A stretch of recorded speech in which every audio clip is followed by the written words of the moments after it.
carry on in this match. Bucktwins versus Jay?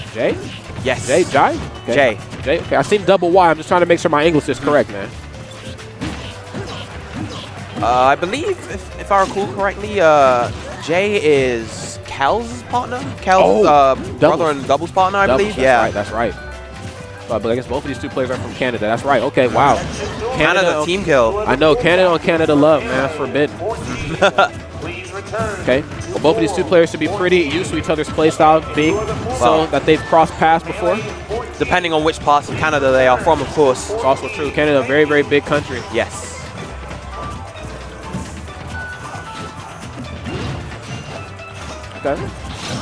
Okay, all right, having to burn the limit to get back on stage here. I know, like, when Cloud first came out, this matchup looked very much into Sheik's favor due to the fact that she could ledge guard this man very, very easily here. But since then, the meta's kind of been rewritten, and now the matchup is looking to be a little bit more even than before.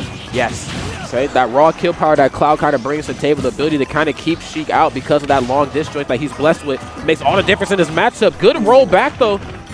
And then opening up with the up air as well. Yeah. Okay, again, another up air for his troubles, trying to use that as some overhead coverage, but Bucktwins has all the options scouted out here, but Jayy finding a grab of his own, but the up air, though, from Jayy. Excuse me, not Jayy, excuse me, Bucktwins going to close this one out very, very quickly here. And he still maintains limit. He's still got all those stat buffs from the limit. Goes for the rapid jab. That's going to be a punish. Oh, bouncing fish. Tries to catch him out of the vanish, but of course a very difficult move to challenge. Right. Absolutely. Up tilt, trying to put some combos on board here. Doesn't matter, though. Didn't even get a chance to air dodge. Vanish closes it out, and only 6% put on. Yeah, he tried to brute force through it with the down air, but of course, beautiful anti-air with Vanish. Not a conventional anti-air option that you see, right, but very, very good one in that instance. Absolutely. That said, though, Bucktwins doesn't seem too deterred. He's carrying forward his momentum.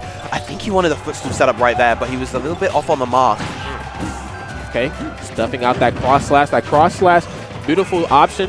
And what it does is it stops Sheik from like short hop neutral airing or like short hop bearing into your face. It just kind of catches her in midair, but it looks like that move can be out framed at it. It is frame 10. Sheik has a fair share of moves that are faster than Cloud's cross slash. Oh, all right. Okay, has to bouncing fish right out of that situation. The reverse hitbox, though, other than there, sending him into a different direction here now. Let's see what he's going to have to do to get his feet back onto the ground. I think he might be out of a jump. I'm loving the overall reactive sort of patient gameplay that Bucktwins is kind of adopting so far in this match. He knows that Jayy is quite often kind of aggressively coming down just to be able to land. And so he's kind of waiting around that, playing defensively and then punishing accordingly when he sees the opportunity. A little bit off on the mark there with that neutral out of shield, but you see the general idea. Okay. Good grab release right here. Oh, goes high that time. Didn't quite snap legs, but it didn't seem like Bucktwins was on the up and up about that. Interesting. No nair that time. Usually you see the nair after like a bouncing fish that whiff, but doesn't matter though because Dare closes that one out. That it does. Off the top of the screen, that Dare, the meteor hitbox of that, exceptionally strong. And even the non-meteor hitbox that hits the kind of sour but not sour spot that still kills anyway. Sour then sweet, man. Okay. Now, pretty dominant game number one here from my man Bucktwins. Even though the game kind of went both ways, it still seemed like Bucktwins was the more comfortable of the two players. But let's see what the next game is going to bring us here. Now, we're on Final Destination. We've seen a lot of the stage in our time together on commentary. Yes, we have. Platforms that can really hinder both of these two characters. Probably more Cloud than Sheik, but let's see what happens. I would definitely say it hurts Cloud more so than Sheik, just because it gives Sheik a greater amount of breathing room to camp with needles, but a great starting sequence coming out from Bucktwins. Heavy damage coming out already. Beautiful grab as well. Once again, waiting for the aggressive landing and challenging that with that down tilt this time. Oh, what the heck? Now he's definitely in Jay's head right now. Yeah, superb tech chase coming out from Bucktwins. This is the making of a very solid, experienced veteran player coming out right here. Yes. Definitely experience coming out and showing how much it matters into this game, and not only just this game, but all versus the Smash.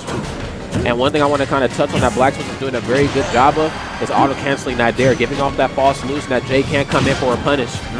That makes literally all the difference in a lot of these matchups. And not only that, just canceling all the aerials in general. Yes.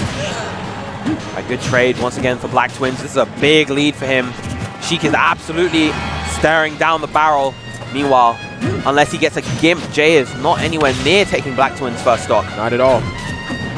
Back throw, bouncing fist, okay. Tried and true, very bread and butter combos. All right, I like the mix-up, going for the wall jump to try get back on stage. Okay, goes for a high recovery that time. Now, Bucktwins in the past usually was scouting out those with like up air, but I guess not this time, man. Kind of gave him a second chance at life, but these devastatingly strong aerials, man, sending Jayy flying, and not only flying, but can ultimately close out this match. 166% is not a good position for Sheik to be in at all. That was the late hit of up air, taking that stock of 166. That is just a testament to how powerful Cloud is. Beautiful patience from Jayy, waiting for the response from Bucktwins there in order to get that grab. Yes.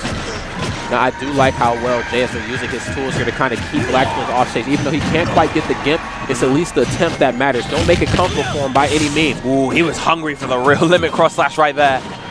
Expecting Jayy to commit low to the edge guard. Yes. And not only just that, but kind of using as a stall-out tactic just in case Jayy got a little too antsy and a little too spontaneous out there. He was able to kind of hang out a little longer. Right, again, these trades with the neutral airs. Okay, good man. Tries to catch with the vanish, but misses the mark. He gets punished for it. And what does Jayy need to do in order to really get back into this game? He's going to need to find a confident play, and that is the kind of confidence that I like to see. Right. We just see a little bit more of that, not only the ledge guards, but more aggressive actions here coming out. And I know it's hard because everything that Cloud does versus at this point does have the ability to not only put on a ton of damage, but to also kill. Sheik just not being the heaviest gal in the world here. Max rage on Cloud. Very nice raw bouncing fish, finding its mark. Can he get rid of limit? No. Okay. Use the up air to kind of drift away just in case Bucktwins got a little too spontaneous again. I guess that's one thing that Jayy is kind of doing a little bit better than Bucktwins. It's like, oh my, the options. Very, very nice. And I like that in particular because generally it was either going to potentially two-frame or it was going to catch his typical above the ledge recovery. He wasn't really snapping to the ledge immediately with his vanishes, and so that was a really good option to cover both right there. I wanted to talk about how well Jayy was using like up air, like fall away up air as he was like drifting off the stage, or like nair to not only like send off the message that you can't touch me, but to give him like that coverage needed, because that damage, like that latent percent that he was in, like really could have spelled trouble for him. Yes. But the fact that Bucktwins like went to the next level, like we thought Jayy was like on one level, then here's Bucktwins like 12 levels ahead, throwing out the limit blade beam as he tries to come back to the stage. Sheik, just not the easiest character to edge guard or to even deal with off stage, even in the advantage or the disadvantage. Bucktwins making it look like a walk in the park, a breeze, if you will.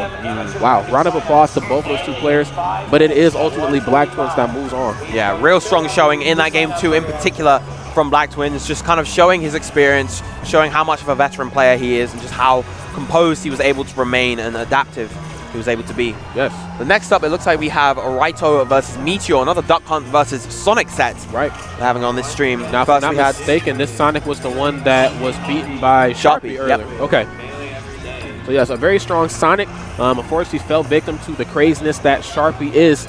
Now let's see if he can